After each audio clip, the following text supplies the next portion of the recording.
बिहार के मंत्री का प्रशांत किशोर पर तंज। बिहार सरकार के श्रम संसाधन मंत्री संतोष सिंह ने एक बार फिर राजनीतिक रणनीतिकार प्रशांत किशोर पर निशाना साधा है। हाल ही में दिए गए बयान में उन्होंने प्रशांत किशोर की राजनीतिक गतिविधियों पर तंज कसते हुए कहा कि किशोर केवल चॉकलेट लेकर घूम रहे हैं और जिन्हें भी चॉकलेट बांट रहे वे आपस में लड़ाई करेंगे। उन्होंने यह आरोप भी लगाया है प्रशांत किशोर ने लोगों को इतने बड़े सपने दिखाए कि हर कोई खुद को विधायक, सांसद और मुख्यमंत्री मानने लगा है।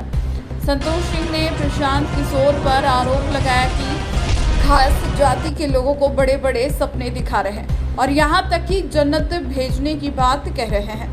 मंत्री ने यह भी कहा कि प्रशांत किशोर की राजनीतिक गतिविधियों के कारण जगह जगह कुर्सियां चल रही है और आने वाले समय में यह हालात और बिगड़ सकते हैं, जब सिर फूटने तक की नौबत आ सकती है। उनका इशारा प्रशांत किशोर की जनसुराज यात्रा और उसमें शामिल लोगों के बीच आंतरिक संघर्ष की ओर था, जो टिकट वितरण और राजनीतिक महत्वाकांक्षाओं को लेकर है। संतोष सिंह ने प्रशांत किशोर की तुलना मनोरंजन के साधन से की और कहा कि उनकी गतिविधियों से बिहार की राजनीति में कोई गंभीर बदलाव नहीं आएगा। उन्होंने कहा प्रशांत किशोर केवल मनोरंजन के लिए काम कर रहे हैं, लेकिन उनके पास बिहार की राजनीति के लिए कोई ठोस योजना नहीं है।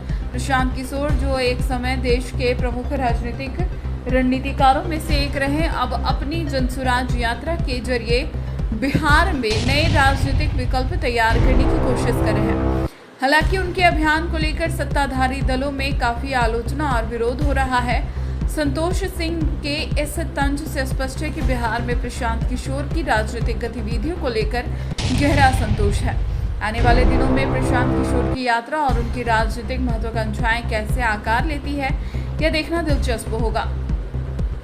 संतोष सिंह का यह बयान प्रशांत किशोर के खिलाफ उनके बढ़ते विरोध को दर्शाता है और इससे बिहार की राजनीति में गर्माहट और बढ़ने की संभावना है।